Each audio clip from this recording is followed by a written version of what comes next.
The night of March 18th to 19th, 2011, Swindon, Wiltshire, southern England. The time is 3:24 a.m. A signal pings from the cell network, the last trace of 22-year-old Sian Emma O'Callaghan's phone. GPS coordinates point to Saverne Forest, just about 12 miles from town. Seconds later, the signal cuts out. No more calls, no texts, no activity at all. At that same time, Sian's boyfriend, Kevin Reap, wakes up in their apartment just outside central Swindon. His phone screen is blank. He sends a message, "Where are you?" but gets no reply. Minutes go by. He tries calling again, but no one picks up. What Kevin doesn't realize is that the walk from the nightclub where Sian had spent the evening with friends to their home was only about half a mile. She never made it that far. Outside, the city sleeps. A few headlights drift past on rain-slick streets. Surveillance cameras already show empty sidewalks, the same ones Sian had walked along just moments earlier. Her phone goes silent in the forest, while back in town, no one knows yet that a story is beginning, one that will soon grip the entire country. Within hours, that quiet worry will turn into a large-scale search effort, and the investigation that follows will change the lives of everyone it touches. Hey everyone. Before we dive into today's story, take a moment to hit that subscribe button, like the video, and drop a comment below. I put a lot of time into researching and telling real true crime stories from around the world. Nothing here is made up. Your support helps the channel grow, and I truly appreciate every bit of it. Sian Emma O'Callaghan, born June 3, 1988, in the busy town of Swindon, Wiltshire, grew up in a close-knit British family. After her parents separated, she lived with her mother, Elaine Pickford, and helped care for her younger siblings, Liana, Laura, and Aidan. To them, she was more than a big sister.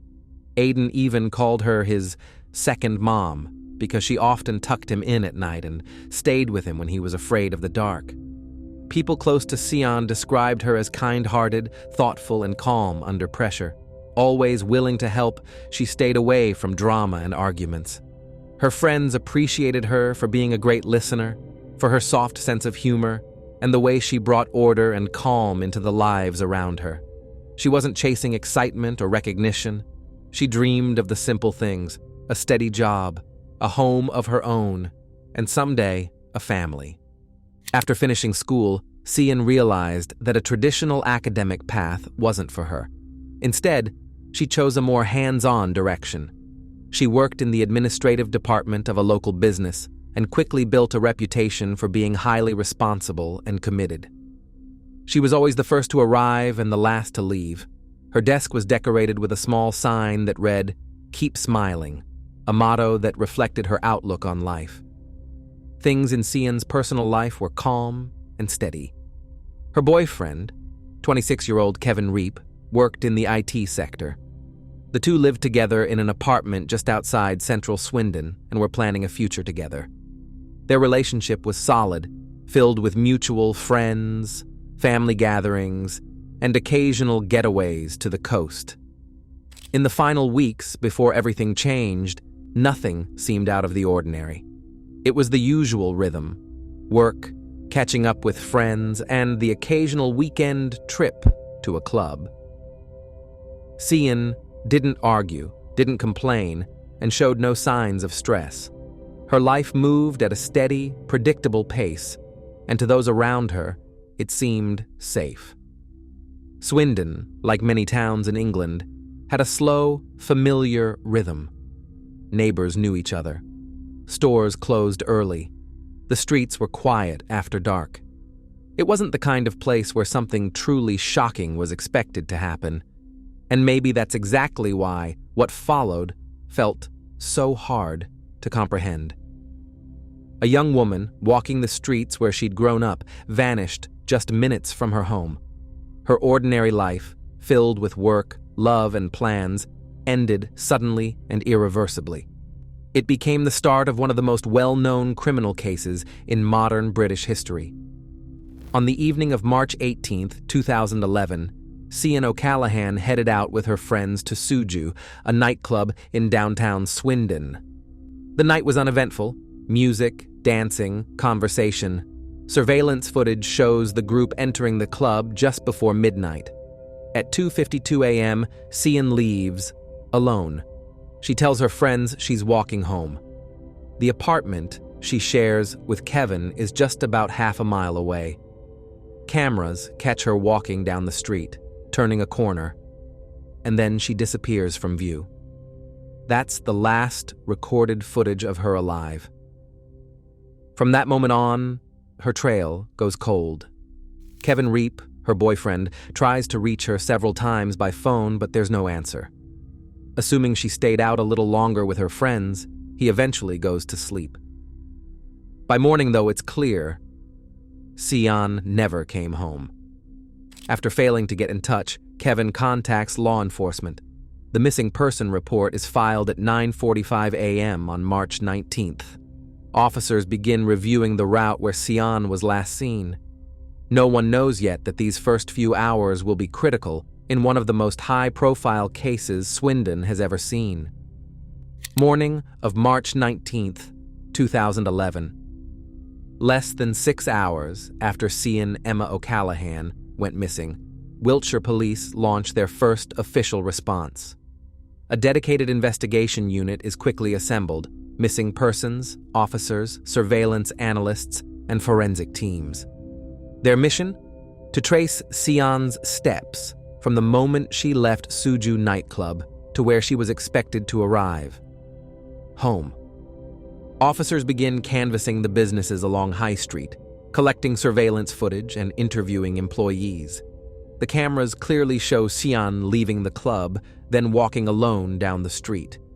But she never appears on the next camera in the sequence.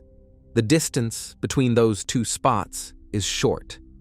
Yet, 32 minutes later, her phone sends a signal from a location nearly 12 miles away, near Saverne Forest.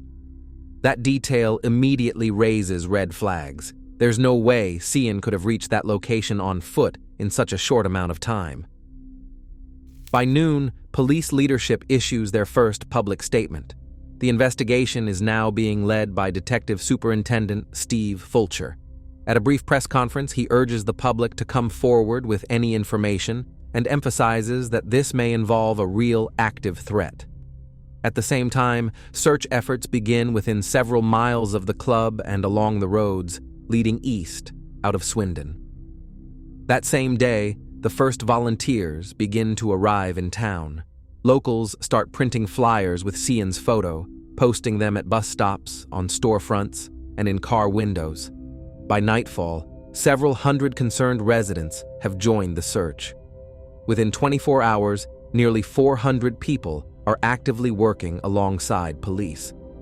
On March 20th, news broke of a private message sent to the press.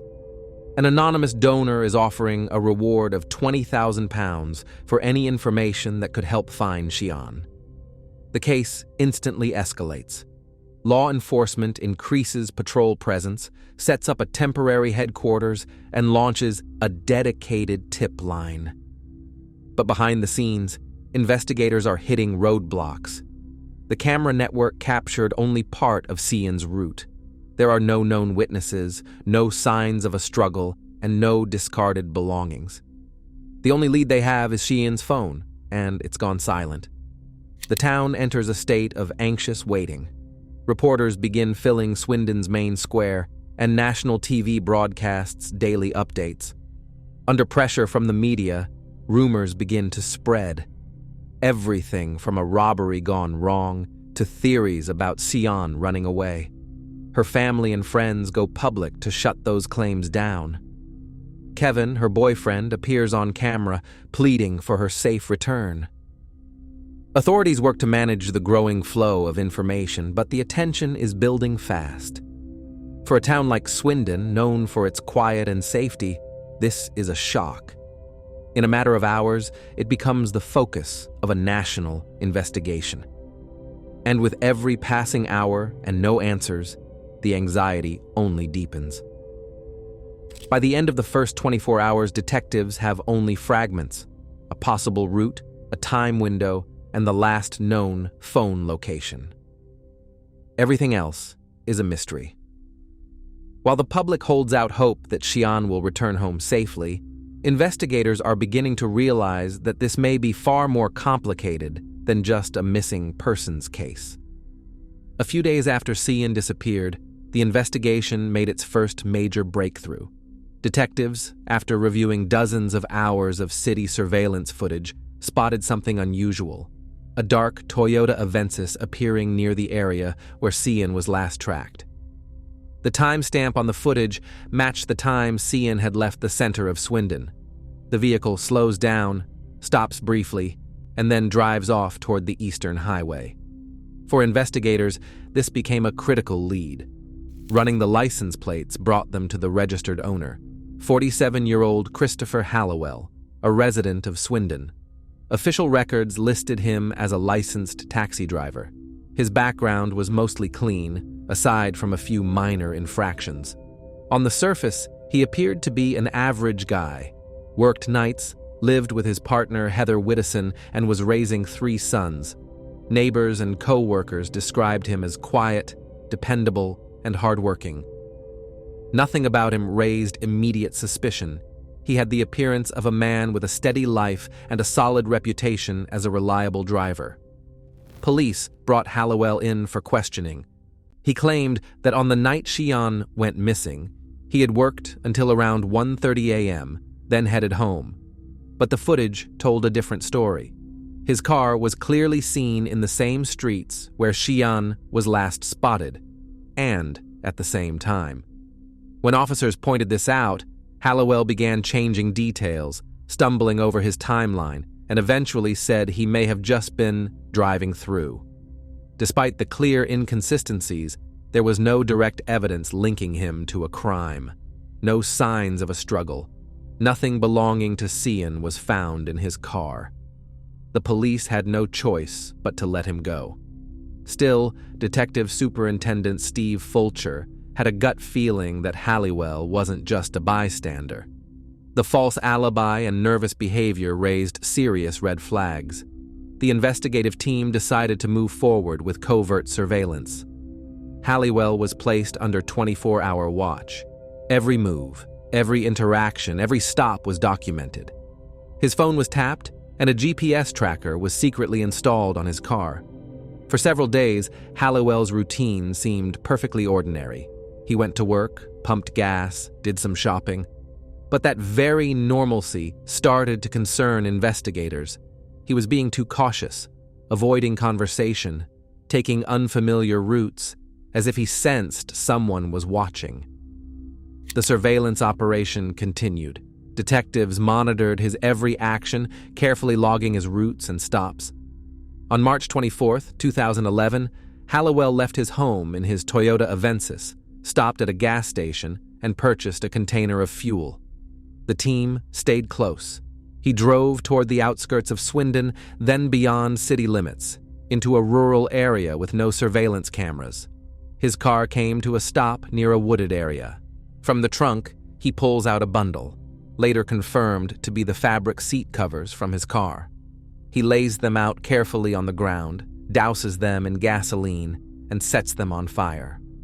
Officers observing from a distance capture the entire scene on video. The flames consume the material quickly, and within minutes, nothing remains but ash.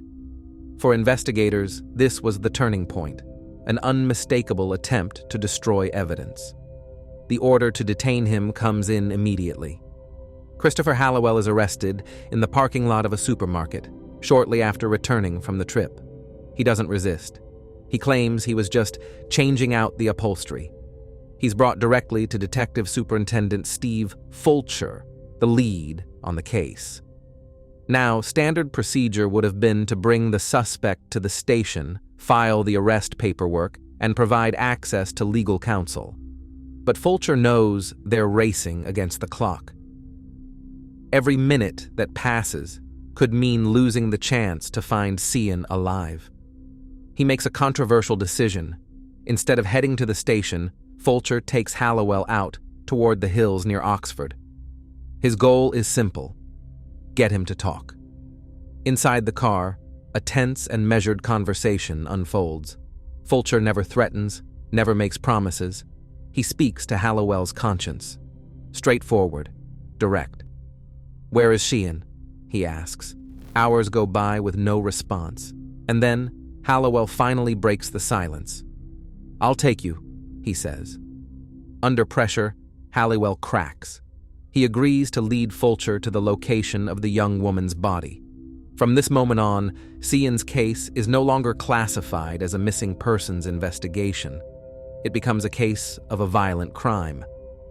Fulcher is fully aware he's just stepped outside of protocol. This wasn't a formal interview. There was no attorney present. The suspect wasn't taken to a station. But Fulcher made that call deliberately, because had they followed procedure to the letter, that confession might never have come. In the hours that follow, Fulcher processes the arrest by the book. But it's already clear, the steps he took, though they moved the case forward, would come at a personal cost that would eventually change the course of his own career. March 24th, 2011. Following Hallowell's confession, police units begin heading east of Swindon. A convoy of vehicles moves slowly down a narrow rural road leading toward Saverne Forest, a vast, remote area stretching between Marlborough and Hungerford. According to the suspect, this is where Sian O'Callaghan's body can be found. Hallowell points to a small patch of ground just off a rural road. Detective Fulcher records the coordinates and radios the location in. Within minutes, forensic experts and the investigative team arrive on site. The area is sealed off, portable lights are set up, and the work begins immediately. Every inch is carefully examined. The soil is removed layer by layer to avoid damaging any potential evidence. After several hours, just beneath the surface, they uncover a human body, partially wrapped in fabric. While formal identification is scheduled for later, no one in the investigative team has any doubts. It's her. The autopsy, conducted by the Wiltshire Forensic Pathology Unit, confirms the cause of death. There are signs of blunt force trauma to the back of the head, likely from a heavy object. In addition, several puncture wounds are found in the torso. No signs of aggressive assault are detected. Experts conclude that the attack was sudden and brief. Sian most likely lost her life not long after entering the vehicle. At the dig site, there is a heavy silence. The team works without speaking. Everyone present understands the gravity of the moment. For them, this isn't just another case, it's personal. Fulcher stands off to the side, not interfering, quietly watching as the body is removed from the earth. His earlier decision to bend protocol now feels justified. Without it, they might never have found Sian. That evening, the news reaches the media. In Swindon, a public mourning begins. People leave flowers outside Suju nightclub, where Sian was last seen alive. Candles are lit at the entrance. Handwritten notes and messages of sorrow appear along the railings. For this small, quiet town, it's a devastating blow. The story of a young woman who vanished just minutes from home ends in tragedy. Police officially confirm that the body found is Sian Emma O'Callaghan, 22 years old, a resident of Swindon. The investigation now enters a new phase. This is no longer a missing persons case. It's classified as a major crime. Christopher Hallowell is taken into custody, and Fulcher prepares to formally document the confession that became the breakthrough in the case. Saverne Forest, once just part of the scenic countryside, now becomes a symbol of loss. The place where a young woman's life ended and where one of Wiltshire's most significant investigations began. But just as the team begins processing the gravity of what they've uncovered, Hallowell speaks again. After confessing to his involvement in Sian O'Callaghan's death, he quietly tells Detective Fulcher, "There's another body." He doesn't give a name, only that it happened a long time ago. Investigators waste no time.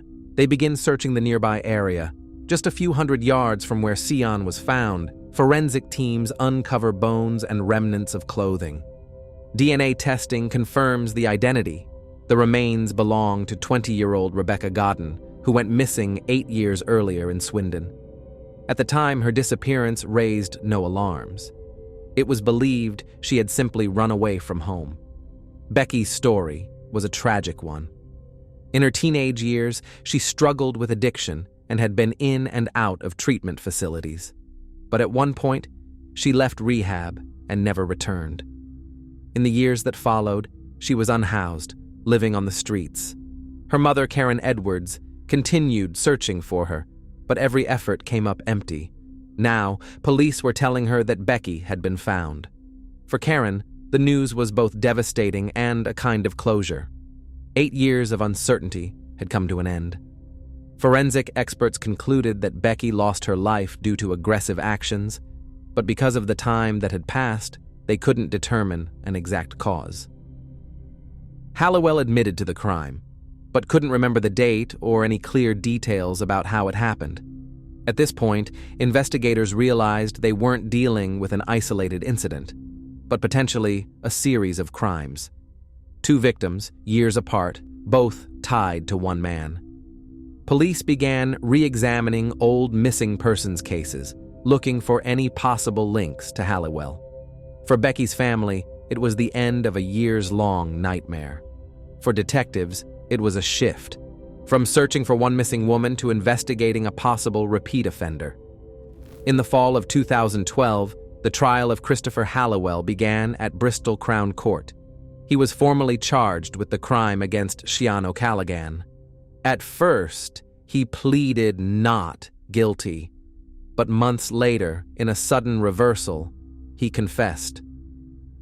The jury accepted his admission, and on October 19, 2012, Hallowell was sentenced to life in prison, with no chance of parole for at least 25 years. But the case involving Becky Godden never made it to court. Prosecutors refused to use the confession Hallowell gave at the field, citing a breach of legal procedure. Under UK law, any statement made without an attorney present is considered inadmissible. Detective Steve Fulcher's decision to question Hallowell outside a police station without legal counsel put the entire case at risk. This sparked a national debate. Legal experts accused the police of violating the suspect's rights, but the families of the victims defended Fulcher, saying his actions were the only reason the truth came out. Fulcher himself was subjected to an internal investigation. In the end, he received a formal disciplinary warning and was forced to resign from the force. He lost his position, career, and reputation, even though his actions led to the discovery of both women's remains. The public was divided. Some believed justice should outweigh legal technicalities. Others felt that Fulcher had set a dangerous precedent by ignoring established law. Meanwhile, Hallowell, convicted for only one of the crimes, continues to serve his sentence and remains legally silent about the second. It wasn't until 2016 that law enforcement finally secured a new trial.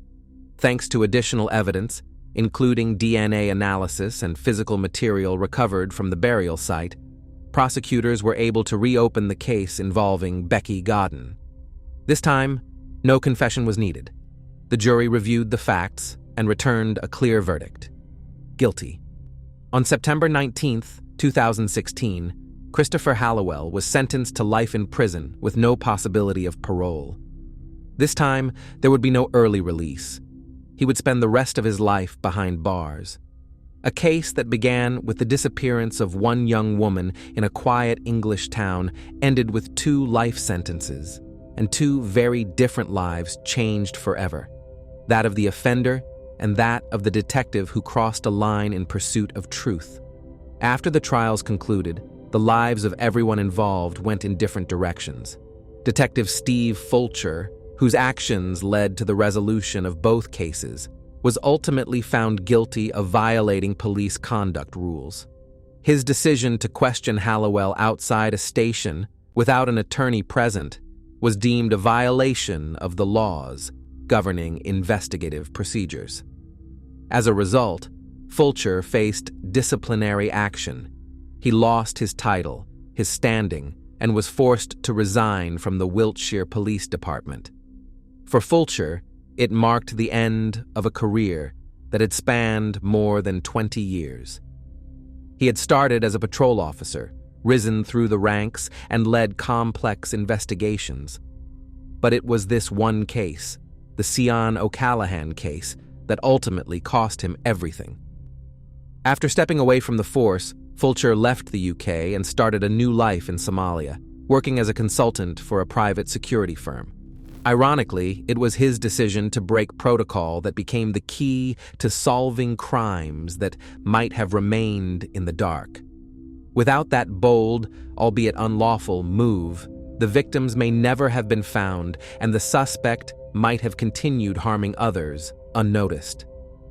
Wiltshire gave up his career in the name of justice over process. The families of the victims didn't turn against him. Sian O'Callaghan's mother publicly thanked him for giving them the chance to say goodbye to her daughter. Karen Edwards, Becky Godden's mother, also defended Wiltshire, saying that without him, she would never have known the truth about her daughter's fate. To them, despite the system's judgment, he remained a hero. Meanwhile, Christopher Hallowell remains behind bars, sentenced to spend the rest of his life in prison. His name has become a symbol of one of the darkest cases in modern English history. This case left a deep mark not just on legal procedure, but on public conscience, sparking debates about the line between what is lawful and what is right. For the town of Swindon, where it all began, the story became a symbol of loss and shaken trust, a reminder of how quickly a familiar world can fall apart. This story isn't just about crime, it's about the cost of truth. Some lost their lives, others lost careers and reputations, but because of their actions, two families finally got the answers they had been waiting for years.